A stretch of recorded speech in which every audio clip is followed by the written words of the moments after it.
Is it compulsory for each Muslim to complete a recitation of the Quran every year in Ramadan?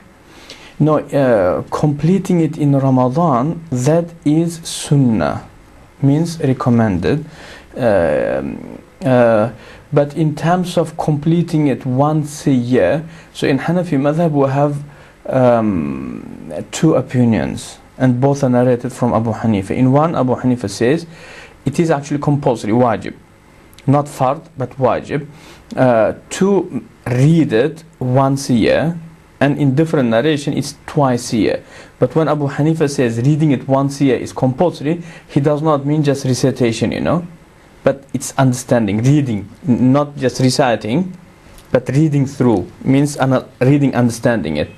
Okay, because because we are facing different type of issues in our life on daily basis. Am I right? Any questions, confusing issues? So even for example, our show is the greatest proof for that we have a lot of questions. Okay, and if you are detached from Quran, so then how you will handle them questions? You will be going with everything and everyone. Okay, so in order to keep you with the guidance, so you should somehow be close to Quran. How? So Abu Hanifa said once a year, reading through, not reciting but analyzing once a year.